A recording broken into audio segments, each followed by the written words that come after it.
Word of God is the most important thing in our life. And our subject for this morning is the spoken word power. Did you know that God has given us power to speak things into existence? Amen. They that call upon the name of the Lord shall be saved. Sabi niya kay Moses, Moses, why cry? Speak. Amen. And when you speak, it creates an atmosphere. Because the Bible said, death and life are in the power of the tongue.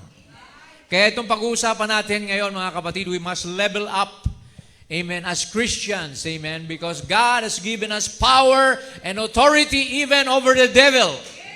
Kailangan makilala mo yung sarili mo. Know yourself, who you are, amen, what are your privileges, what are your rights in the Bible. Because I believe, amen, whatever you say, the Lord says, speak, and you shall have it. Amen. Cast out devil. Confess your sins para mapatawad ka ng Panginoon. Speak to the Lord. Pray upon Him. So this morning we'll be speaking about the spoken word power given to Christians by our Lord Jesus. So let's all stand as we read our scripture this morning. Amen. For the reading of the word, we'll read Isaiah 55:10-11. God says here through Isaiah, for as the rain cometh down, and the snow from heaven, and returneth not thither, but watereth the earth, and maketh it bring forth and bud, that it may give seed to the sower, and bread to the eater. So shall my word, sabi ng Panginoon, be that goeth forth out of my mouth, it shall not return unto me void, but it shall accomplish, hallelujah, that which I please, and it shall prosper in the thing whereto I sent it. Sa wikang Tagalog, in our language, sapagkat kung paanong ang ulan ay lumalagpak at ang niebe ay mula sa langit at hindi bumabalik doon, kundi dinidilig ang lupa at pinasisibulan at pinatutubuan ng halaman at nagbibigay ng binhi sa maghahasik at pagkain sa mangangain, magiging gayon ang aking salita na lumalabas sa bibig ko, hindi babalik sa akin ng walang bunga, kundi gaganap ng kinalulugdan ko at giginhawa sa bagay na aking pinagsuguan. Praise the Lord. God bless you. You may be seated. Hallelujah. So we will be speaking about the spoken word power. Alam natin ang Panginoon, He spoke everything into existence. Lahat ng bagay, sinalita lang ng Diyos. Amen. In Hebrews 11:3, sabi po rito, mga kapatid, through faith, how many have faith this morning? Sa pamamagitan ng pananampalataya, we understand that the worlds, plural, were framed by what? By the Word of God. Inanyuan ang lahat ng bagay sa mundong ito sa pamamagitan ng salita ng Diyos. So that things which are seen were not made of things which do appear. So makikita natin, mga kapatid, ang Panginoon, the prophet said, God believed His own word that it will come to pass. So ganun din sa atin, mga kapatid, if we believe God's word, there are lots of promises in the Bible that God has given to His people that we must cling to. Believe His word, claim the promise. Amen. Sabi ng Bible, believe with your heart and confess with your mouth that Jesus, amen, has risen from the dead and you shall be saved. Tingnan natin, mga kapatid, ang sinabi ni Brother Branham dito sa greatest gift in the Bible. When there was nothing, not even light, nung wala pang nalika kahit liwanag, God just said, let there be. And He held right to His word. Pinanghawakan niya yung kanyang salita. See, and His own word created the heavens and the earth. Hallelujah. And His own word become creation. Amen. So ang Diyos natin, mga kapatid, may spoken word power siya. And then this spoken word power, He gave to His children also. Didn't Jesus said when He comes, when you speak to this mountain be moved, it shall be moved. If you have even the faith of a mustard seed. See, mga kapatid, hallelujah. And the ground that you set over today is nothing but the Word of God made manifest. Yung kinauupan niyo daw ngayon. See, walang iba salita yan na nalantad. Nagkatotoo. That's right. Anything that God speaks, it is absolutely got to produce it. And you just can't keep it. Hindi mo pwedeng pigilan ang salita ng Diyos. Sabi niya, yung aking salita, they will never return void unto me. It will manifest what it has been sent to do. So kaya lahat ng Word of God will come to pass. Heaven and earth shall pass away, but the Word of God shall never pass away. Hallelujah! That's why the Bible is our absolute. The Bible is our foundation, mga kapatid. Ito ang ating anchor. Ito ang ating kalakasan. Ito ang ating sandigan. Amen. Ito ang salita, si Jesus Christ na nagkatawang salita. God being made Word in printed form, and now, amen, God in you. Amen. You are the written epistles now. Amen. Read of all men. Amen. Mamaya, titingnan natin how God transferred to you this power. Amen. Nasabi niya, the works that I do, you shall do also. Even greater works you shall do. So we must level up sa ating pagiging Kristiyano. Hindi yung mga para tayong talunan, para tayong mga kakaawa-awa, self-pity. See, no, you have the power to create a world of your own, sabi ng prophet. If you have the faith, amen, your word can speak things, amen, that will come to pass. Don't speak negative things, speak positive things. Amen. Because what comes out of your mouth becomes your action. Your action becomes your character, and your character becomes your destination. Amen. Let's read some more. Look at Genesis chapter 1. In the beginning, God created the heaven and the earth. Verse 1. How did He create it? Sabi niya rito, verse 2, and the earth was without form and void, and darkness was upon the face of the deep, and the Spirit of God moved upon the face of the waters. So yung Holy Spirit, nasa Genesis 1:2 na eh. And God said, hallelujah. See, hindi sinabi rito na God created or rather did something, but He just spoke. God said, let there be light, and there was light. Amen. Sinalita lang ng Diyos, binigkas. And God said, let there be firmament in the midst of the water. Let it divide the waters from the waters. Sumunod, mga kapatid, ang nature. Nature obeyed the word of God. Verse 9, God said, let the waters under the heaven be gathered together unto one place, and let the dry land appear. And it was so. Bawat kataga ng Panginoon ay nagaganap, mga kapatid. Kaya pag sinabi ng Panginoon na may rapture, may rapture. Amen. See, pag sinabi niyang may millennium, may millennium. So all the plans of God in the Bible will come to pass. And God said, let the earth bring forth grass, and the herb yielding seed, and the fruit tree yielding fruit after his kind, whose seed is in itself upon the earth. And it was so. So the word of God will quicken every seed upon this earth. And the word of God will quicken also your incorruptible seed inside of you para magmanifest ang pagiging Kristiyano mo. Because in non-seed, there's nothing to quicken. But if you have the seed of God, amen, the word of God will quicken your mortal body to obey the word. Amen. So susunod ang ating katawan sa salita ng Diyos. Kasi we are part of the Word, and the Word has to happen within us, in each and every one of us. Amen. Patuloy natin, mga kapatid. Ito yung sinasabi ko sa mensahe na the angel of God. God just said, let there be. And His Word materialized. That's our God, that's our Father. And we are sons and daughters of God. Kung anong meron ng ama natin, meron din yung mga anak. Amen. We were given. We are joint heir with Jesus Christ. Is that true? Where did He get the dirt? If it wasn't, He just spoke it. Out of nothing, He spoke it, and it's God's materialized word formed the earth that you set in. Oh, how wonderful, sabi ng prophet. How past finding out, it's by faith that we believe Him.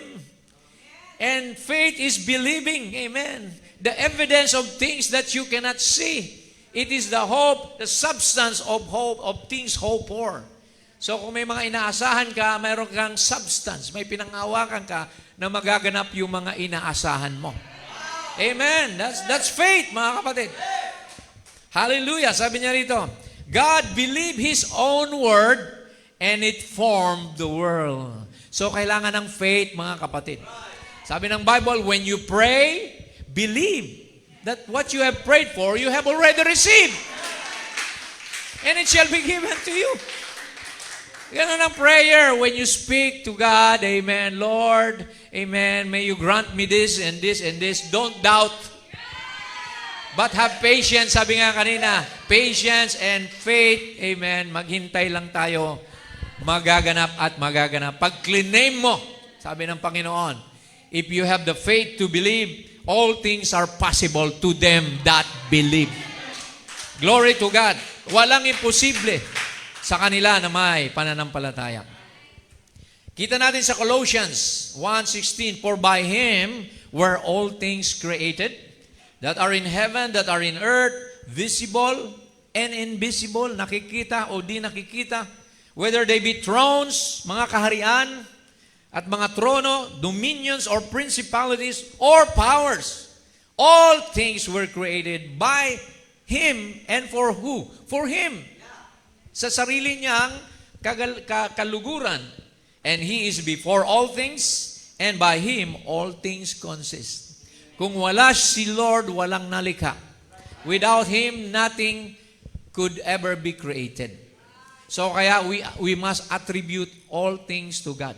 Acknowledge Him in all your ways. Trust in the Lord, and He will make it come to pass, mga kapatid. So yun ang sikreto, di ba? The secret to blessing is seek ye first His kingdom and His righteousness, and all these things shall be added unto you. Bonus na lang yan. Pag sumusunod ka kay Lord, nakasunod sa iyo ang pagpapala. These signs, even the signs shall follow them that believe. You shall cast out devil, you shall lay hands on the sick, they shall recover. Lahat yan, mga benefits ni Lord sa iyo. Gamitin mo, kapatid. Use it. Amen. Praise the Lord. Now, deity of Jesus Christ. The prophet said, that same power, that same Christ or anointing, that same power that spoke the world into existence is in those people that's got the Holy Ghost. Wow! Naintindihan ba natin, mga kapatid?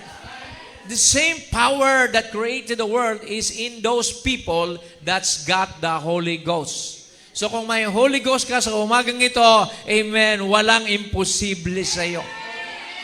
Amen. Ask and you shall receive. Knock and it shall be open.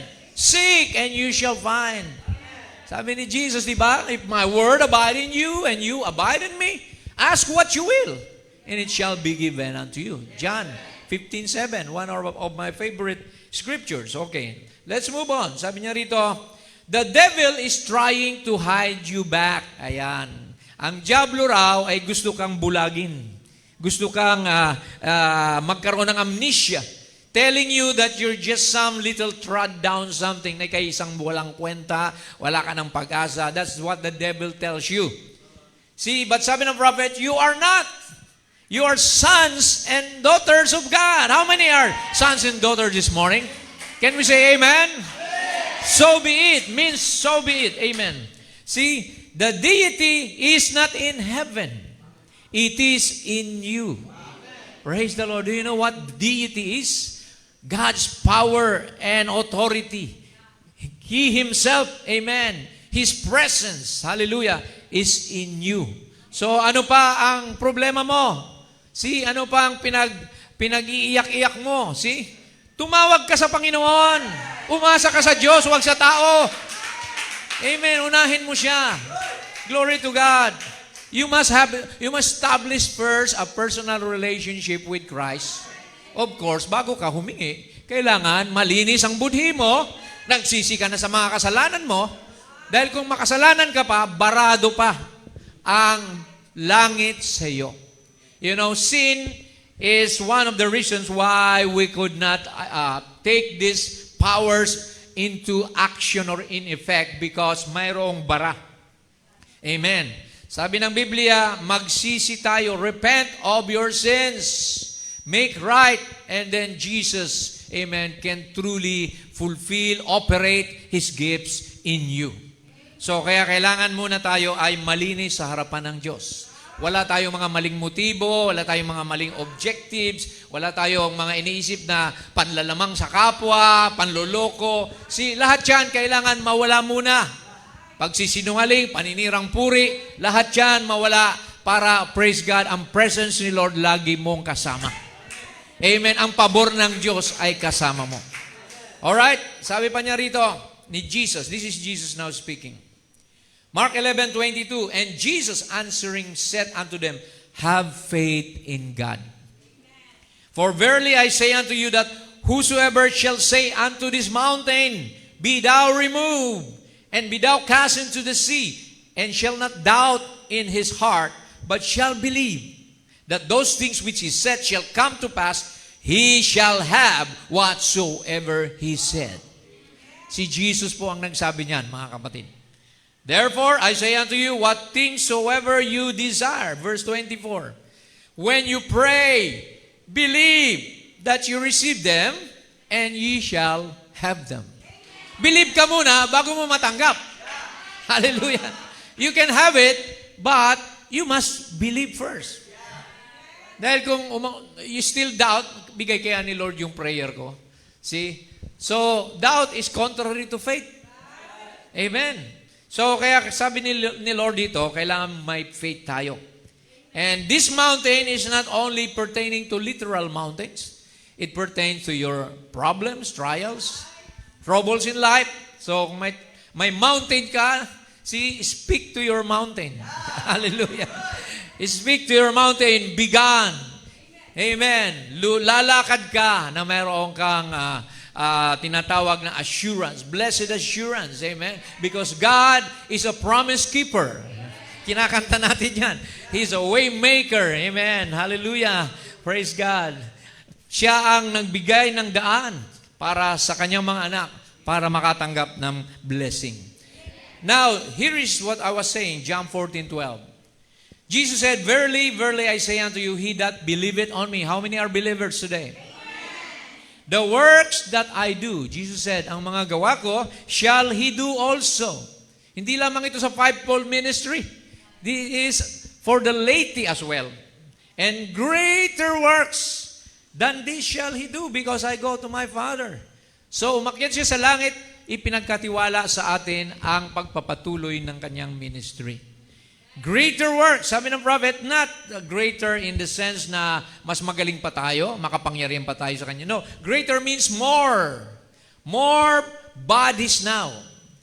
Amen. Because before he was just one single body, he monopolized the power, but when he went up to heaven, he said, I will send you the Comforter. When the Holy Ghost is come upon you, you shall receive power.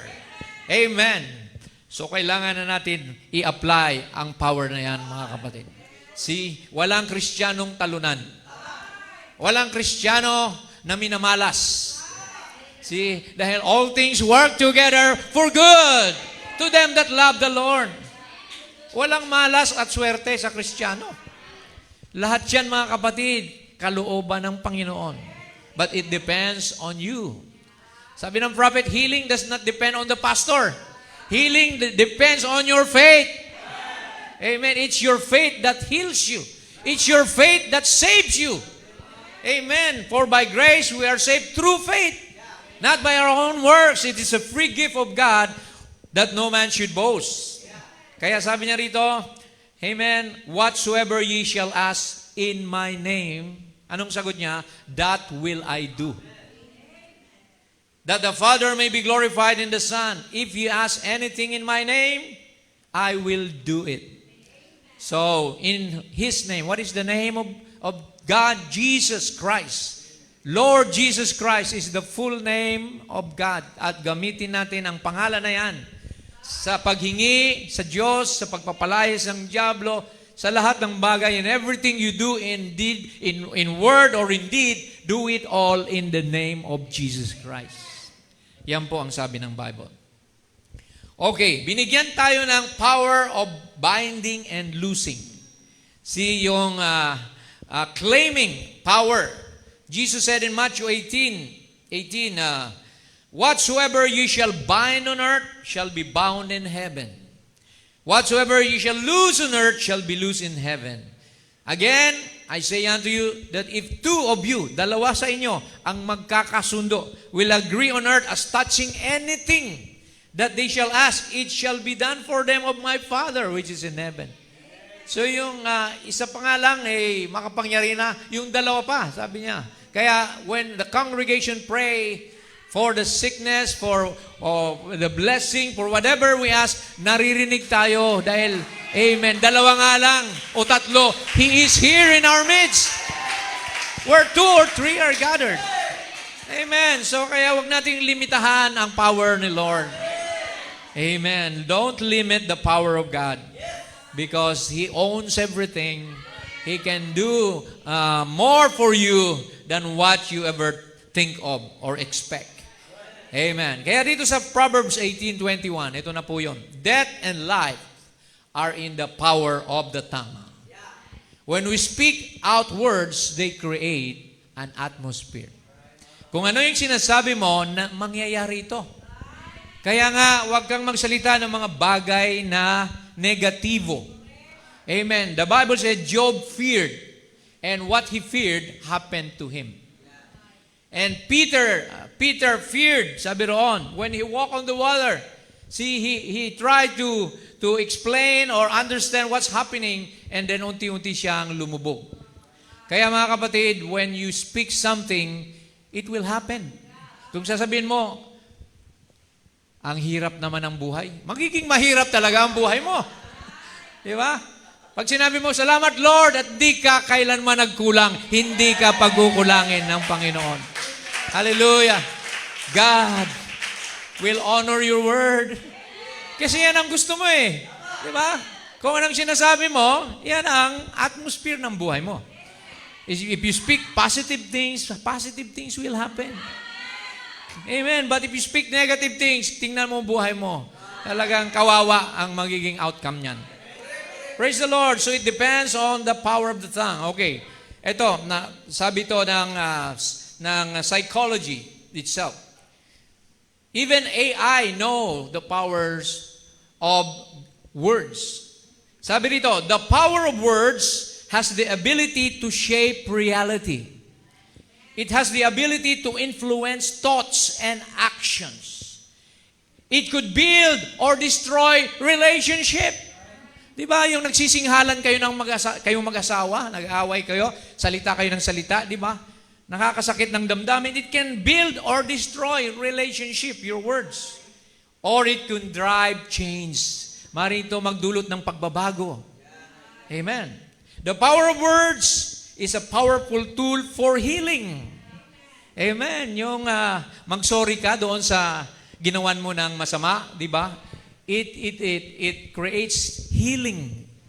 Amen. Between you. It's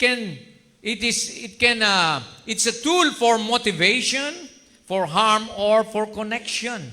So kaya it's the power of the words. Minsan maraming mga tao magagaling magsalita, kaya maraming nadadaya, di ba? Lalo na mga babae, mag-ingat kayo sa mga bolero, di ba? Sa mga siman luloko, di ba? So, kaya mga kapatid, the words itself, amen, pag pinanghawakan mo, nagki-create yan ng mental images. It can trigger emotion, positive or negative emotion. It can define identity. Pag sinabi mo sa anak mo, ang bobo mo naman, magiging bobo talaga yan. Bobo pala ako sa tatay ko eh. Di gano'n na lang ako. Di ba? So your words can create atmosphere. Kahit mahina sa klase yun, sabihin mo, matalino ka anak. Di ba? Build up your children. Amen. Bigyan mo sila ng kwan. Kaya mo yan anak. You can do it. Amen. Praise the Lord. Be positive. Encouragement dapat tayo. Amen. Hindi yung ida-down natin ang sino man sa bawat isa sa atin. The power of words can bring uplifting affirmation or destructive insult. Di ba? Minsan, napakabilis nating mag-judge sa ibang tao. Di ba? So, wag tayong maghusga kaagad, mga kapatid. Kasi yung ating ginagawa, minsan, nakapanghihina ng kalooban ng ibang tao. Di ba? Yung sinasabi din naman nating magaganda, nakakapag-encourage yan. Di ba? Praise the Lord sa iba. Kaya ang tao kasi gusto niya laging napupuri siya. Di ba? It's the what we call the thirst for appreciation. Kaya i-appreciate natin ang bawat isa para lalo tayong ganahan maglingkod sa Panginoon, di ba? O sister, ang galing-galing mo naman sa computer. O di, gagalingan ko pa to.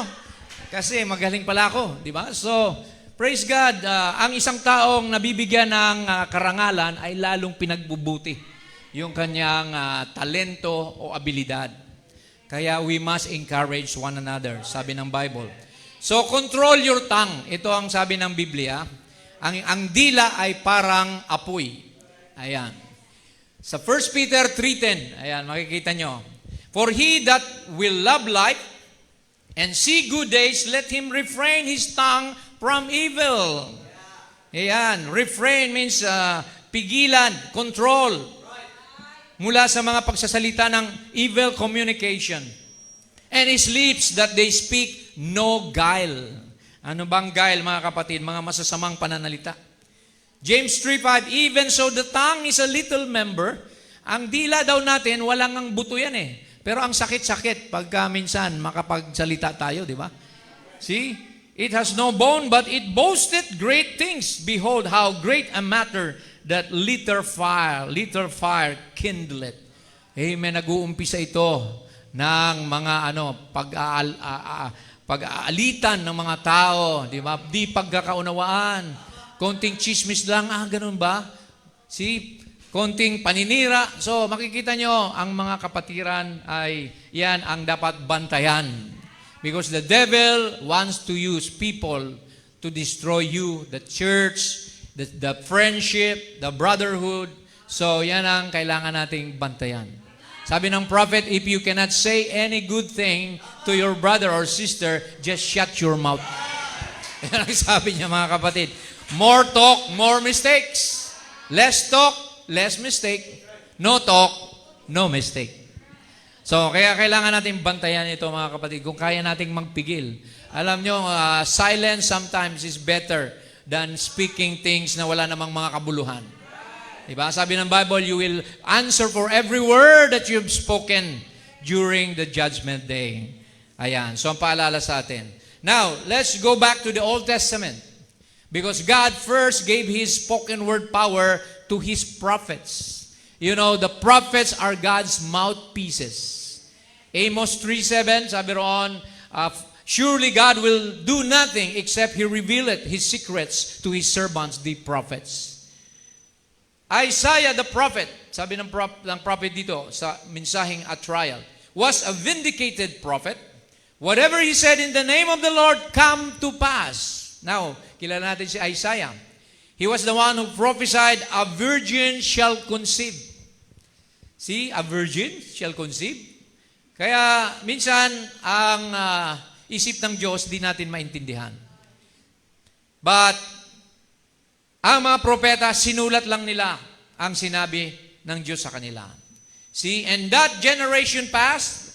Sabi ng prophet, every one of their daughters were expecting that they're going to have a baby because the prophet said it was. But that generation passed, Isaiah died, the promise didn't come to pass until later, about 800 years later, saka nangyari yon kay Mary. But 800 years later, it was that virgin conceived. See? God keeps His word. Do you believe that? Wow, 800 years bago nangyari yung word of God. Si Abraham, he was promised a boy, a child, and it came after how many years? 25 years. So, kaya mga kapatid, pag pinangakuan ka ng Diyos, na-reveal sa iyo isang bagay, maghintay ka lang, just wait. Because God's word will never fail. Si Joshua, what did Joshua do? He just spoke to the sun. The power of the spoken word when they were about to be defeated by the enemy. Sabi ng Bible, then Joshua spake to the Lord in the day when the Lord delivered up the Amorites before the children of Israel. And he said in the sight of Israel, Sun, stand thou still upon Gibeon, and thou moon in the valley of Ahalon. Joshua commanded the sun and the moon. Amen. He did not pray pa, mga kapatid. Peter did not pray na makalakad siya sa tubig. He did not pray before he walked on the water. He just hold on to the word of Jesus. Sabi ni Jesus, come. And he came. Sabi ni Lord, or sabi ni Peter, according to your word. And Mary said, according to your word, let it be done unto me. Kaya ito mga kapatid, Joshua applied the power of the spoken word. And the sun stood still. Biruin nyo, tumigil yung araw. See, kung alas 12, lumilipas ang oras, nandyan lang ang araw. Alas 2 na, alas 3, nandyan lang yung sun. And the moon stayed until the people had avenged themselves upon their enemies. Is not this written in the book of Jasher? So the sun stood still in the midst of heaven and hastened not to go down about a whole day.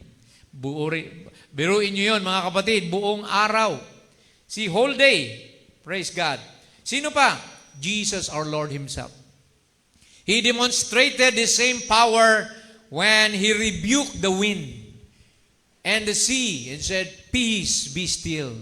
And the wind ceased and there was a great calm. When the disciples were so afraid, baka malunod sila, hindi nila alam, kasama nila yung creator of heaven and earth. Hallelujah. The one who created the winds and the wave was with them. They only have to wake him up. Ganyan din ang Panginoon. Ang Panginoon kasama mo. Amen. Hindi si Lord ang gigisingin mo, ikaw ang dapat magising. Na malaman mo na, I am with you always. I will be with you, even in you, until the end of the world. So, sinong magsasabi na iniwanan ako ng Panginoon? Hindi nang iiwan si Lord. Baka ikaw ang nang iiwan kay Lord. Iniwanan mo yung word. Nung iniwanan mo yung salita, iniwanan mo si Lord. Kaya go back to where you left the Lord at doon ka muli katatagpuin niya. Kung saan mo siya iniwan. Baka iniwan mo siya nung dati, mainit na mainit ka, you're so on fire for the Lord, and finally, later on, naging malamig ka na, you were so cold. Isipin mo, ano bang nagawa ko kaya? Amen. Bakit di na ako nag-church? Bakit di na ako inspired? There's something that you have done. And then, try to make it right and everything magiging smooth na naman. Babalik na naman ang presensya ni Lord sa iyo. Amen. I-encourage ka niya. I-bless ka niya. Kasi ayaw ng Diyos ng kasalanan.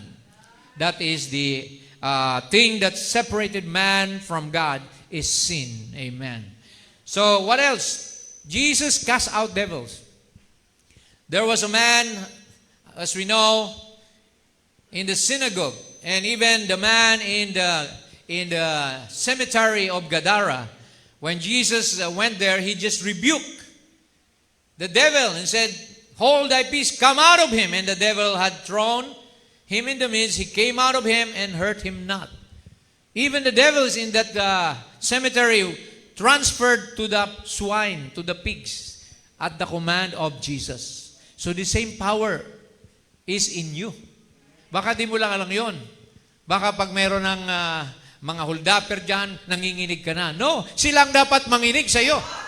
Isigaw mo lang pangalan ni Lord, in the name of Jesus Christ, I rebuke you. Flee, devil.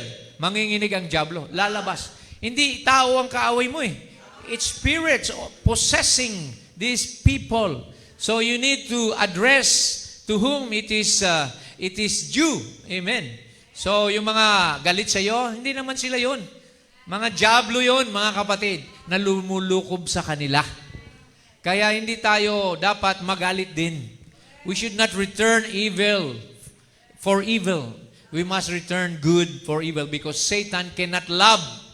Alam nyo ba na si Satan cannot love? Amen? Puro hatred siya. Kaya mga kapatid, pag sinuklian mo ng love si Satan, hindi niya kaya yon. Amen. Give up na siya. Praise the Lord. You know, when Brother Branham was praying for the sick, there was a man there that wanted to hurt Brother Branham. Pero nung dumating sa kanyang harapan, in the name of Jesus, I cast you out. Biglang nagpatira pa at gumapang nagsusori kay Brother Branham. Because why? Umalis yung diablo. Kaya mga kapatid, amen, we're wrestling not against flesh and blood, but against spiritual wickedness in high places. Kaya dapat tayong matuto. Sa mga mag-asawa, huwag kayong magtampo sa isa't isa. Kasi it's the devil creating chaos. Dapat kayo ay magmahalan, teamwork kayo. Di ba? One body kayo. Di ba? So, kaya lagi nyo isipin nyo, pag may nangyayari ng hindi maganda, nagbabangayan na kayo, isipin nyo si Diablo yun. Amen. At inyong ipag-pray ang isa't isa at i-cast out ang Diablo na nanggugulo. Alright? So, ito na yung Mark 16. These signs shall follow them that believe. So, ito yung mga tanda na sumusunod sa mga nanampalataya. Hindi tayo ang naghahabol ng signs. The signs follow the true believers. Kasunod mo yan eh. See? In my name shall they cast out devils. They shall speak with new tongues. They shall take up serpents. If they drink any deadly thing, it shall not hurt them. They shall lay hands on the sick and they shall recover. Meron bang may sakit sa inyo? Sabi ng Bible, lay hands on them. Bring them to the elders and let the elders anoint them with oil. And the prayer of faith shall save the sick. Yun po ang sabi ng Bible. Amen. Nandiyan pa ba tayo, mga kapatid? Look at Jesus. When Jesus was looking for a fruit, amen, naggutom si Jesus as a man, he hungered. Amen. Sabi dito, on the morrow when they were come from Bethany, he was hungry, and seeing a fig tree afar off having leaves, he came, if haply he might find any thing thereon, and when he came to it, he found nothing but leaves. For the time of figs was not yet. And Jesus answered and said unto it, kinausap niya yung fig tree, no man eat fruit of thee hereafter forever. Wala nang kakain pa mula sa iyo. Matindi. Nagtampo si Lord eh. Nagugutom na siya, wala siyang makain. And his disciples heard it, narinig nila. And in the morning, the next day, they passed by, they saw the fig tree dried up from the roots. Natuyo, nalanta mula sa ugat nito. Grabe mga kapatid, ang spoken word, the power of cursing and the power of blessing, nasa bride din yan mga kapatid. Kaya doon lang tayo sa blessing. Kasi whosoever you curse will be cursed. Whosoever you bless will be blessed. Kaya yan po ang pangako sa Israel, pangako rin sa spiritual Israel, the bride of Christ. Amen. So, meron tayo niyan mga kapatid. Ito na. Ilang quotation na lang tayo. The power is in us right now. Sabi ni Brother Branham. Listen. If you've got a shadow of the power of God in you, you've got power to do it. God is omnipotent. Means all-powerful. The power that is in you, listen, will make you could speak a world into existence and go live on it. Kaya mo raw salitain ang isang mundo at mamuhay ka sa mundong yun. Praise the Lord. Hallelujah. There you are. That's what power is in the church now. You create your own atmosphere. Kahit malungkot na mga tao, nag-aaway-away na, pero may kapayapaan ka. In the midst of people, of chaos, of pandemonium, you still have peace. Because you have rest in your soul. Because you have faith in Christ. Amen. See, that's what the power that's in the church now. But it is controlled by a law. Merong law na nagkocontrol niyan. Just like the law of electricity, you have to know the positive and the negative. That's a law. Law of gravitational force. There's a law. Ganon din daw sa power ni Lord, may law din. And what is that law? That law is not keeping a bunch of commandments. It's a law of faith. Faith believing. See? Jesus said, all things are possible to them that believe. So you go beyond science, beyond scientific facts, beyond logic. Amen. Ang salita ng Diyos, hindi kailangan explain. Just believe and it will take place. Magaganap at magaganap ito, mga kapatid. Pag sinabi ni Lord, sabi niya, He will, tawag ito, ubusin niya ang lahat sa langit. He will bankrupt heaven just to prove that His word is the truth. Is the truth, brother. So kaya makita natin that power is right in us. Tinuloy niya. And the power that will raise us up. Ano yon? The power for the rapture. Nasaan na? Is right in us now. Praise the Lord. So ang rapture pala manggagaling sa loob, palabas. See, the rapture doesn't immediately take place. Kailangan muna may mabago, ma-rapture muna yung sa loob. Di ba? You need to have a soul change. Amen. Hindi replacement, kundi a transformation of the soul from a sinner to a saint. So, you cannot go in a rapture if you're still a sinner. Amen. Kailangan mo na ma-justify ka. You need justification, and then sanctification, and then baptism of the Holy Spirit. So, when you have those three, you pass those three processes, then sabi ng prophet dito, that power that will raise you up is in you right now. We are now in heavenly places. Ayan po sabi, mga kapatid. Nasa makalangit na tayong lugar. See? Nakaupo ka dyan, pero nasa heavenly place ka na. We are now in the power of what? The resurrection.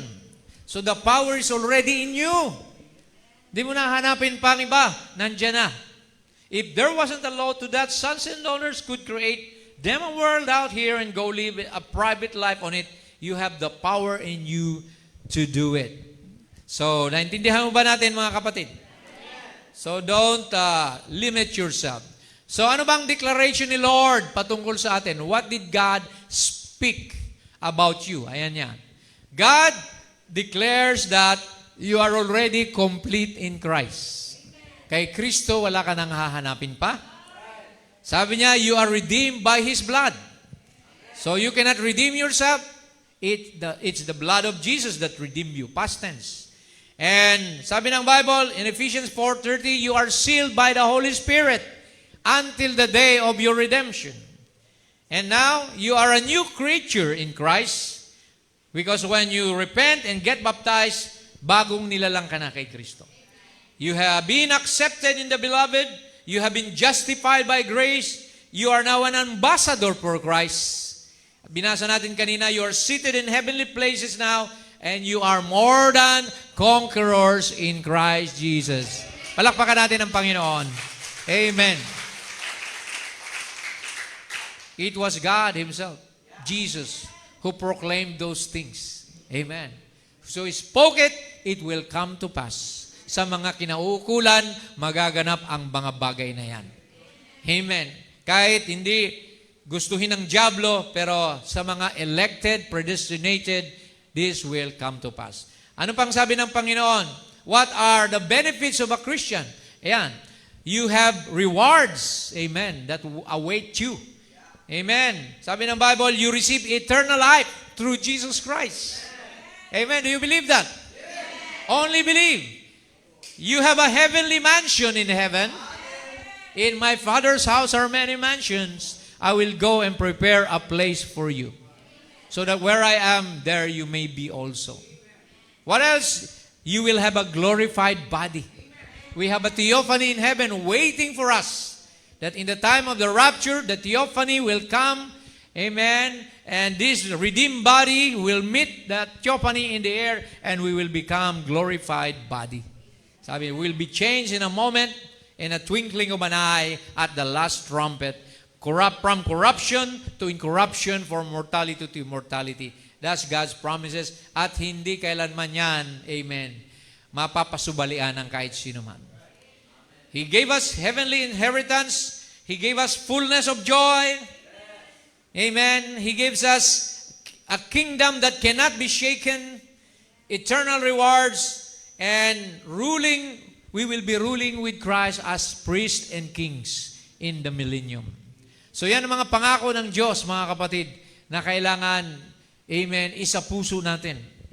Lagi nating isipin, amen, na ang mga salitang yan ay magaganap at magaganap. Sa ayaw mo at sa gusto, amen, sa totoong anak ng Diyos, this will take place. Amen. Praise the Lord. So, ilang quotation na lang bago tayo magtapos. Sabi niya sa ever-present water, when you are saved, God gives you faith to rise up from the muck of the earth. Nung ikaw raw ay maligtas, ay ikaw ay binigyan ng Panginoon ng kakayahan na na mapagtagumpayan mo ang sanlibutan. Amen. Magbago ka mula sa makasalanan tungo sa isang banal na buhay. Your faith overcomes the things of the world. You quit your lying. You quit your stealing. You quit your drinking. Because your faith rises up above it. Amen. If you don't do it, you don't have any faith. So, kailangan may faith ka na mapagtagumpayan ang mga problema, ang mga kasalanan sa buhay. See? And by faith are you saved and that through grace. And as much as your faith will be released, that's how much power you can have. Depende daw sa faith mo. Yung power, amen, ay nakasalalay sa uri ng pananampalataya mo. Kung ang faith mo hanggang dito lang. Pero kung ang faith mo mataas, amen, mataas din na sasagutin ni Lord ang mga panalangin mo. Because in you dwells the power to make heavens and earth. Grabe mga kapatid, sino yan? Christ in you, the hope of glory. The Holy Spirit, amen. You have become the temple of the Holy Spirit, so nandiyan ang Diyos sa atin. Walang problema na hindi masosolve kasi nandiyan ang Panginoon sa iyo eh. Amen. Kaya nga yang likhain ang lahat. How much more? Yung mga maliliit mong mga problema na hindi niya maibigay. Binigay nga niya yung buhay niya sa krus ng Kalbaryo. How much more the little things that you make a problem out of them. Alright. So, ito, my present, sabi niya, sa ever-present water. And if you can believe it, whatever God will lead your soul to believe, that is yours. Anumang bagay na kayang panampalatayanan ng kaluluwa mo, sa'yo na yan. Walang limit yan eh. Praise the Lord. Unlimited power. Every place the soles of your foot can set upon by faith, God gives it to you. Amen. So, kaya makikita natin ang footprints, they are, tawag natin ay, sila ay yung tinatawag na mana, inheritance. It's yours, you possess it. If you can find the key to this law of faith that opens it to you, you see what I mean? That power is controlled by, if you are a son of God, you are the daughter of God, that never leaves you. Pag anak ka ng Diyos, hindi daw nawawala sa iyo yan. Nandiyan yan sa iyo. So instead of murmuring and complaining, use that power. Hallelujah. It's with you all the time. But, yun lang, but your faith gets away from it. Nawawala yung faith mo, kaya namong problema ka. But it's still there. Kahit nakakalimutan mo, kahit nakakalimut ka sa power na binigay ni Lord, nandyan lang yan. Use it. Amen. Para bagang may pera ka sa bangko, nakalimutan mo. Tapos, hindi ka makabili ng pagkain, nakalimutan mo eh, mayroon ka palang pondo. Ganon din sa Panginoon. Di ba? May problema ka, nakalimutan mo na anak ka ng Diyos. Pwede mong iluhod sa Panginoon yan. Amen. Ask and you shall receive. See? Minsan, puro na lang kasi isip, sinasarili natin ang problema natin. Don't rely on what you know, on what ability you have. Rely on Jesus.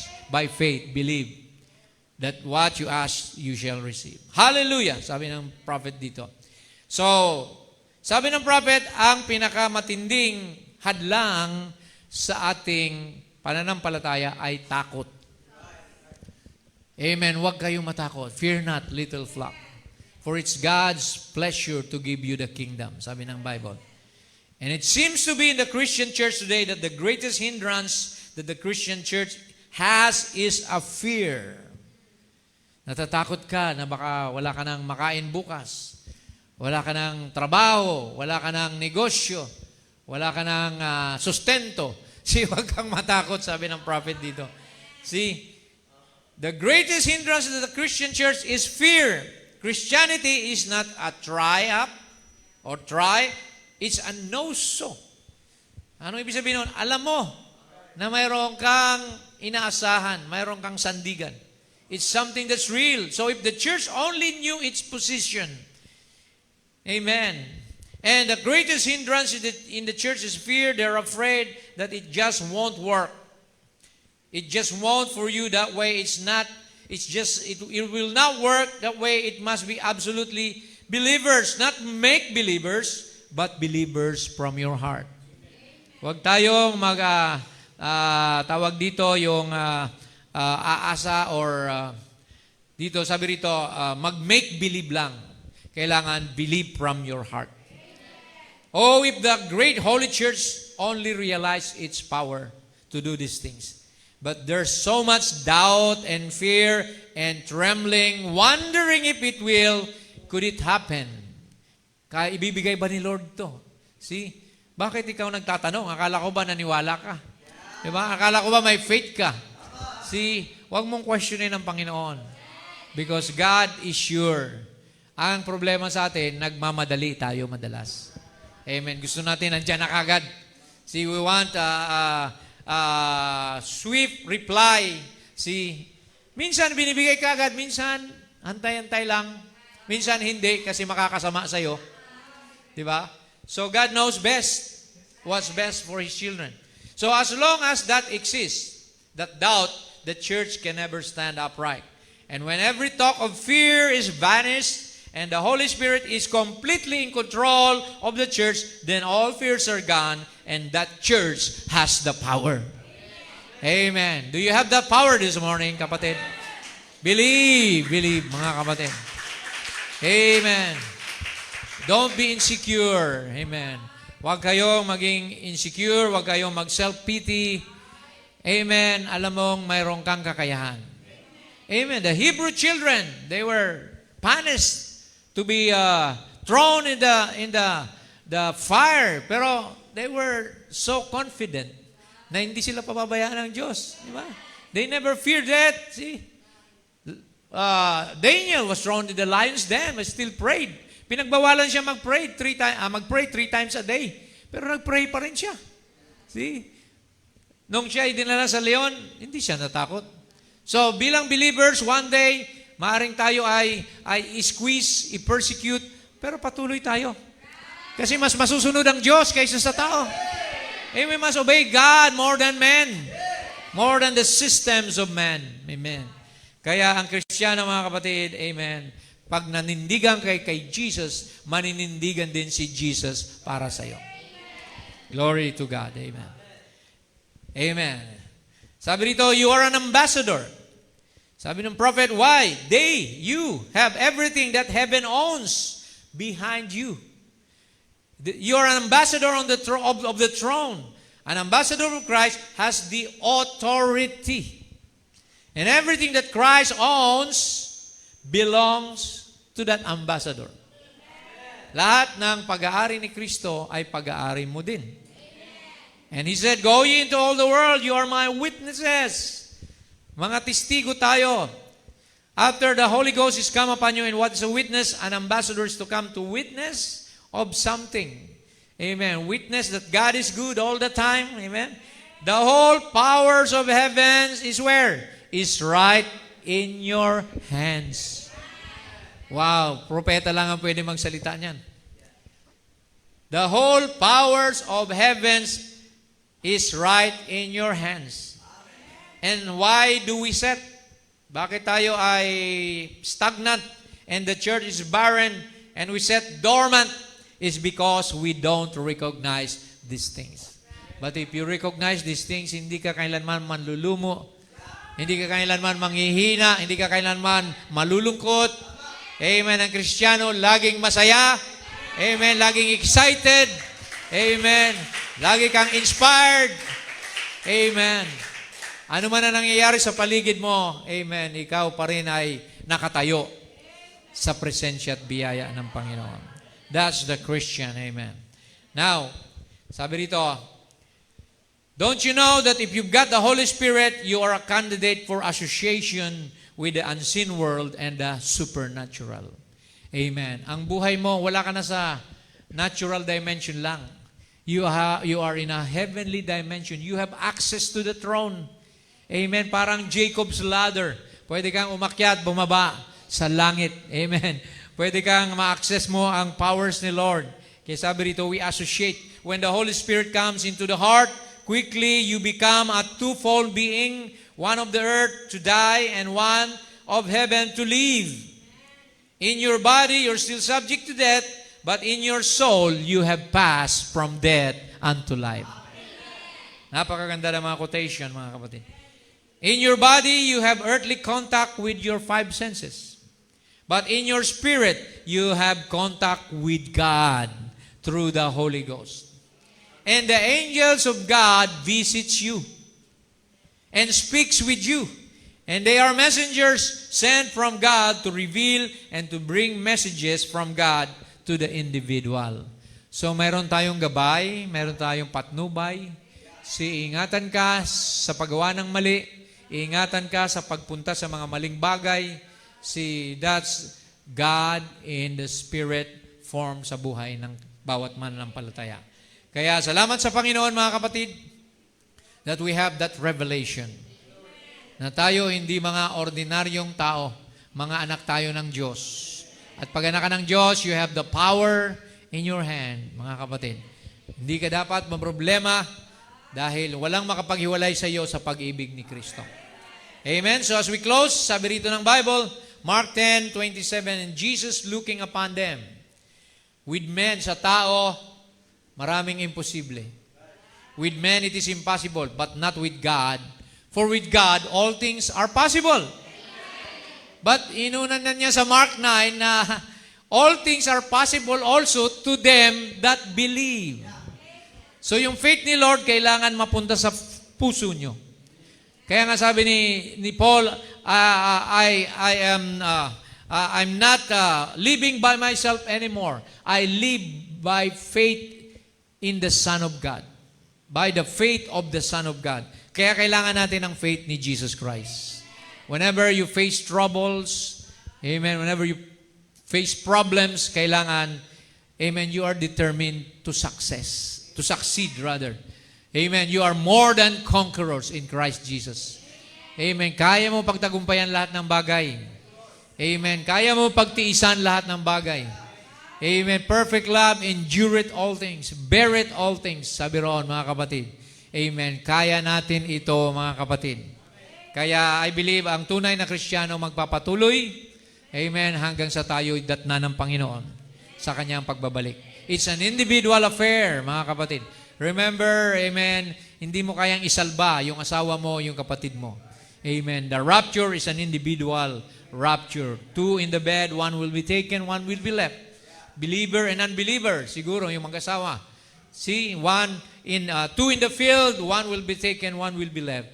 Kaya, amen, sabi ng Bible, work out your own, not theirs, your own salvation with fear and trembling. Individual po ito. Magtulungan tayo, magkapit-bisig tayo, pero individual ang pananagutan.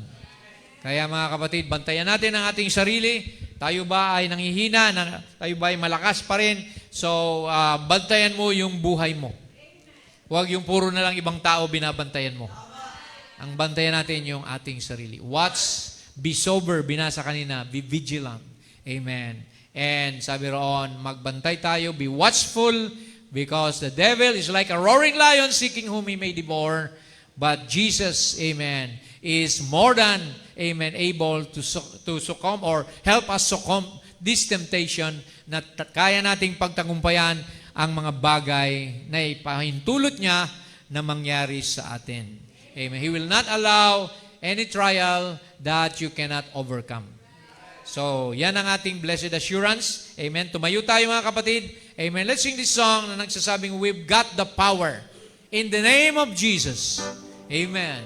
We've got the power in the name of the Lord. How many believes that? Amen. Huwag na tayong lalamya-lamya. Amen. Cast out the spirit of weakness, of being stubborn and being lazy and complacent. Amen. Let's praise the Lord this morning. Amen. Give me your hand. Let's agree together that all of our enemies will crumble at our feet. For whatever we bind on earth shall be bound in heaven. At the name of Jesus, Satan has to flee. Everybody, we've got the power in the name of Jesus. We've got the power in the name of the Lord. Though Satan rages, we cannot be defeated, for we've got the power in the name of the Lord. For many years now, Satan tried to stop us, but the Church of Jesus, Lord, we're still alive. Like a mighty army, it keeps marching onward, winning every battle. Fight with the Lord on